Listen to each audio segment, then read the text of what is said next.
this is an art attack. This is Art Attack.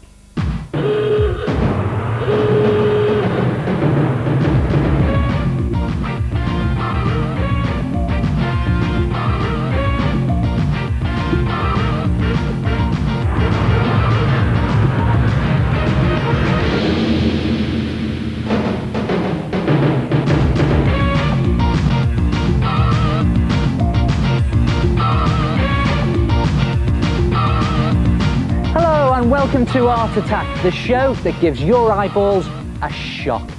You know, you can have an art attack using the most unusual materials and a little bit of imagination. Come and have a look at this. No, I'm not icing a cake. I am, in fact, making my own metal nameplate for my bedroom door. And do you know what? There's not a scrap of metal inside. All you need is some thin card, any colour you like, and you draw your design onto the card and then add your name. Now the idea is that you go over each of the lines on your design with this stuff, wood adhesive. You can get it in most do-it-yourself stores or art shops. You might even have some in school. And just carefully squeeze it out there over all the lines.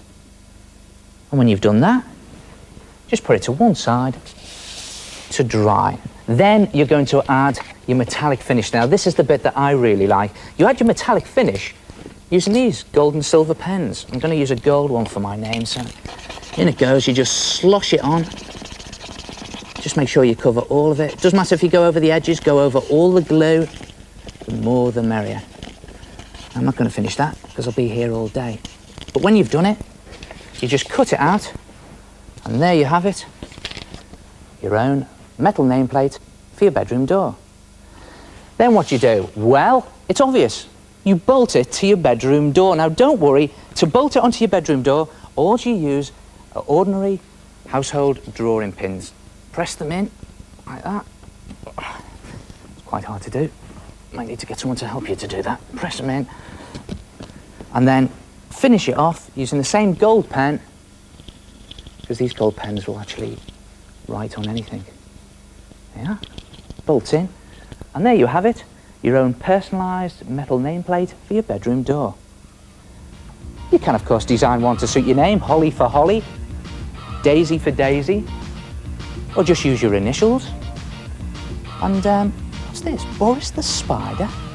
Now I've added a bit of colour onto this artist palette using felt tip pens. Very nice too. What do you think of that then?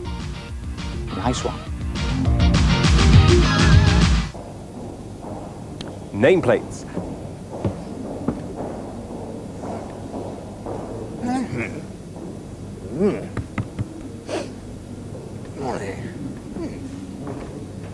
All you need is wood glue and a gold marker. Here's one I made earlier. And now something to give your eyeballs a treat. Britain's leading rhythmic gymnast, Viva Seifert.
We are going to start with a blank sheet of paper and we're going to create our very own original cartoon character.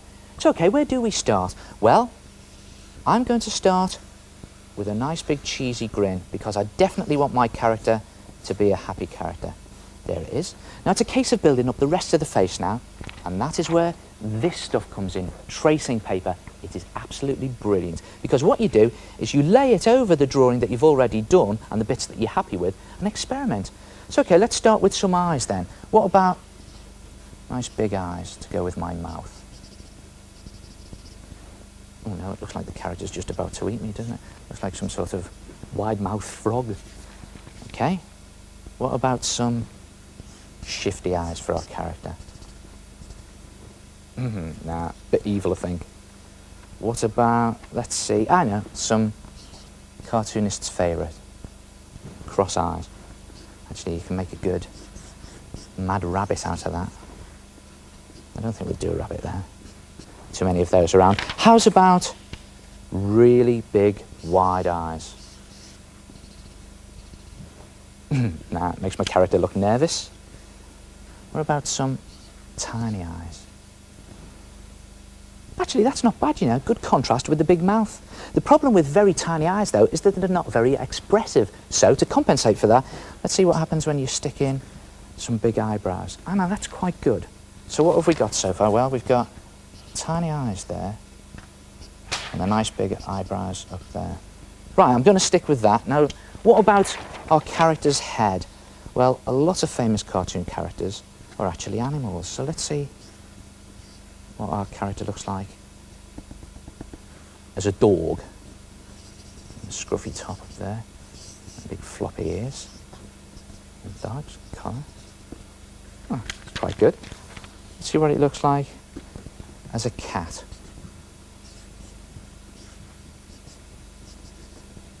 Cheeky whiskers at the side there.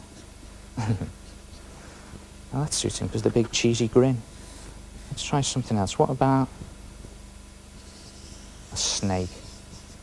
Ah, now I like that. The problem with a snake, though, is it's not, you can't get many features in and you can't get his hands in and you can't do many things. So let's try putting in a couple of accessories, maybe a hat on the top. Well, that's good. See what that would look like on the cat. This big hat on the top.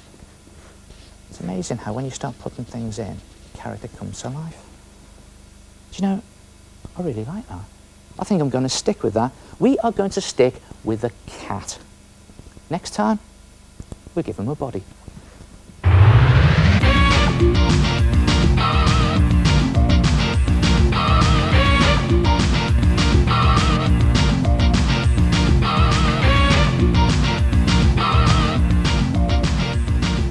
I'm Dean and I done this. My name's Danny and I did this.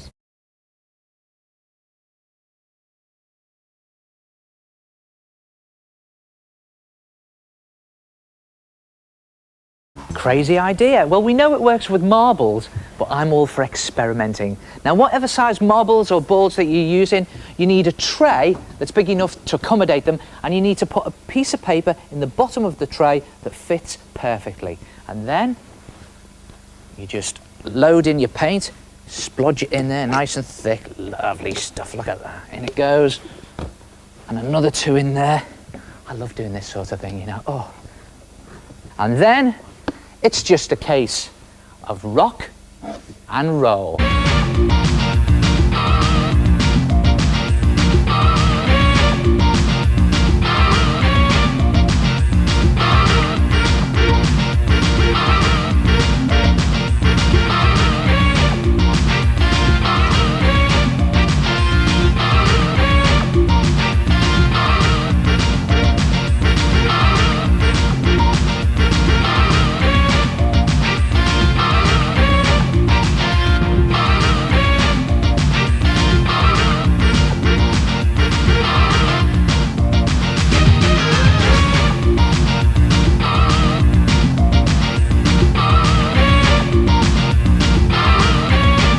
And there it is, a tray attack.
do use a new bin liner, you wouldn't want to use an old bag that's full of rubbish. Speaking of old bags that are full of rubbish...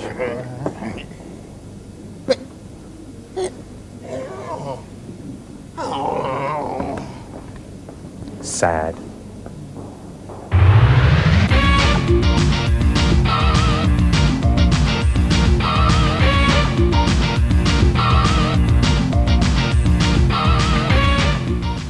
This is a simple frame that I cut out of using a square piece of paper.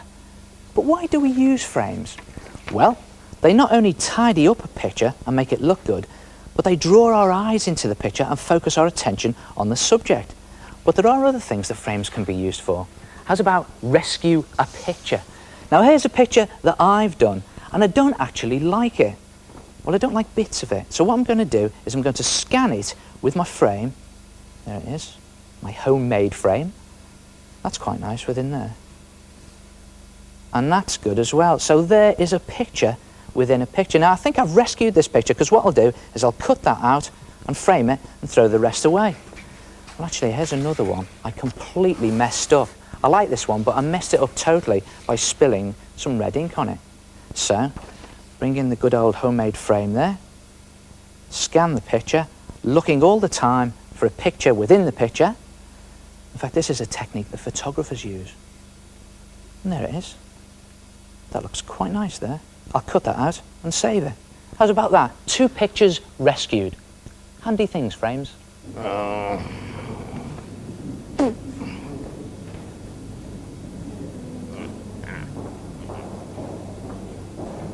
That was so embarrassing. 1 red sweet. 2 red sweets. Promise you won't laugh. See you next week.